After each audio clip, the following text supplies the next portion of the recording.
हम max hospital urology department और max की टीम की तरफ से ये इनिशिएशन ले रहे हैं कि हम यहाँ पे monthly OPDs at least once in a month एक ओपीडी की जा सके, जिससे जो पेशेंट्स हमारे पास नहीं पहुंच पा रहे हैं या किसी भी कारणों से हम पेशेंट्स को वहां तक हमारे पास हमारे हॉस्पिटल तक नहीं आ पाते, हम उनके लिए यहाँ आके एक बेहतर ट्रीटमेंट प्लान कर सकें और उनमें से जो पेशेंट्स जिनको उनके फाइनेंसेस या और चीज चीज के हिसाब से एडवांस ट्रीटमेंट की जरूरत है, हम उनको अपने हॉस्पिटल में उस चीज का ट्रीटमेंट कर सकें।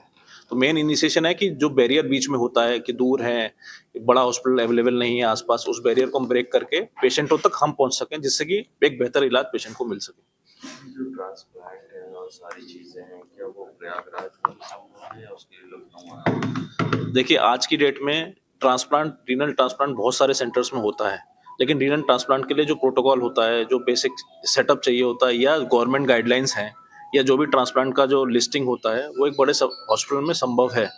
हो सकता है भविष्य में गवर्नमेंट के इनिशिएशन के कारण या किसी हेल्थ फैसिलिटीज में और सुधार होने के कारण ये चीजें एक प्रयागराज जैसे शहर में भी उपलब्ध हो, क्योंकि प्रयागराज अपने आप में एक बहुत बड़ा और अच्छा एक डेवलपिंग शहर है। पर एज ऑफ नाउ आज की डेट में चूंकि ट्रांसप्लांट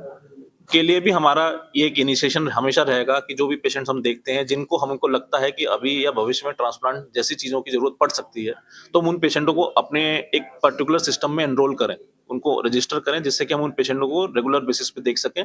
और अगर जरूरत पड़े तो एडिक्वेट गवर्नमेंट की स्कीम्स के द्वारा या किसी अन्य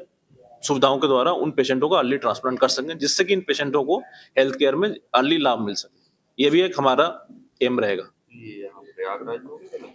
नहीं, एज ऑफ नाउ हमारे जो प्लान में है कि हम जो भी पेशेंट्स एनरोल करेंगे, जिनका भी ट्रांसप्लांट हम करेंगे, वो सारा चीज हम अपनी फैसिलिटी में ही करेंगे। भविष्य में अगर चीजें सुधरती हैं या हमारा एक्सपेंशन होता है या हम कुछ इस तरीके से प्लान करते हैं गवर्नमेंट की स्कीम्स के अंदर, तो हम आगे इस बारे में भी सोच सकते हैं। एक हमारे इस समय मैक्स के थ्रू जो मंथली ओपीडीज का प्लान है, वो उसमें एक किडनी केयर हॉस्पिटल है और एक कैंटोनमेंट में हॉस्पिटल है, जिसमें हम रेगुलर बेसिस पे मंथली ओपीडीज करेंगे, जिसमें सारे यूरोलॉजी और किडनी संबंधित डिजीजेस के पेशेंट्स को देखा जाएगा और रेगुलरली फॉलोअप में रखा जाएगा। मैं doctor Shubhendu, consultant urologist Max urology department से आज आप लोगों के माध्यम से इस प्रेस कॉन्फ्रेंस को बताता हूँ। Male infertility, female sexual dysfunction, onco surgery जिससे कैंसर से यूरोलॉजी से रिलेटेड जो भी कैंसर्स हैं, robotic surgeries, all laparoscopic surgeries और किडनी ट्रांसप्लांट, ये जो मुख्य टाइप की बीमारियां हैं, इन सब का मैनेजमेंट हमारे डिपार्टमेंट में होता है। और हमारे डिपार्टमेंट में all is equipped with all the latest gadgets and all the latest management विच जो कि इंडिया में और अक्रॉस द इंडिया हम लोग कर रहे हैं, देखते हैं।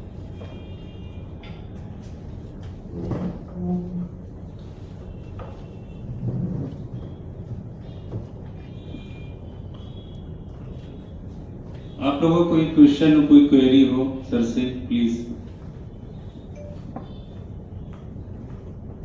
रिगार्डिंग यूरोलॉजी जो भी है, रिसेंट में क्या चल रहा है, क्या एडवांस सर्जरीज है हमारे यहाँ, क्या एडवांसमेंट्स है, तो आप लोग पूछ सकते हैं सर, प्लीज आइए।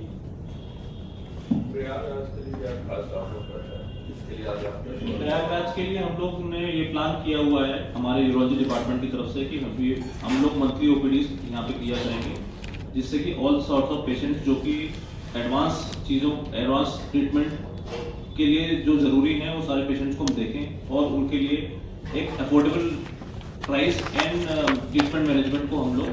आगे बढ़ा सकें। तो इसके लिए हम लोगों का प्लान ये है कि हम लोग मंथली ओपीडीज करेंगे सारे पेशेंट्स देखने के लिए और अकॉर्डिंगली हमारी टीम उस चीज़ को फॉलोअप करेगी जिन पेशेंट्स में फर्दर ट्रीटमेंट प्लान सर्जिकल या नॉन सर्जिकल रिक्वायरमेंट है।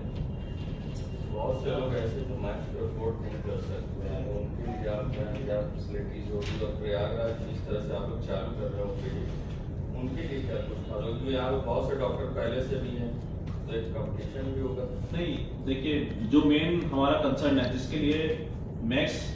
आगे हमारा डिपार्टमेंट होगा, वो है जो भी ट्रीटमेंट ऐसे हैं, कुछ ऐसे पेशेंट्स होते हैं या कुछ ऐसे डिजीज मैनेजमेंट हैं जो कि हर सेंटर्स पे अवेलेबल नहीं अक्रॉस द कंट्री, अगर बोला जाए जो बड़े सेंटर्स पे अवेलेबल है, उन ट्रीटमेंट को स्पेसिफिकली टारगेट करेंगे। जैसे हम फॉर एग्जांपल लेके चलते हैं प्रोस्टेट डिजीज, बहुत कॉमन चीज़ है, हर पेशेंट ज़्यादातर ओल्ड एज में प्रोस्टेटिक प्रॉब्लम्स बहुत लोगों को होती है, जिससे गदूद की शिकायत होती है, जिस कारण से यूरिनरी प्रॉब्लम होता है। तो उसमें जो मेन ट्रीटमेंट कंसर्न होता है आइडियल मेडिकल मैनेजमेंट और सर्जिकल मैनेजमेंट। सर्जिकल मैनेजमेंट में जो दूरबीन द्वारा प्रोस्टेट की सर्जरी की जाती है, जो कि हर जगह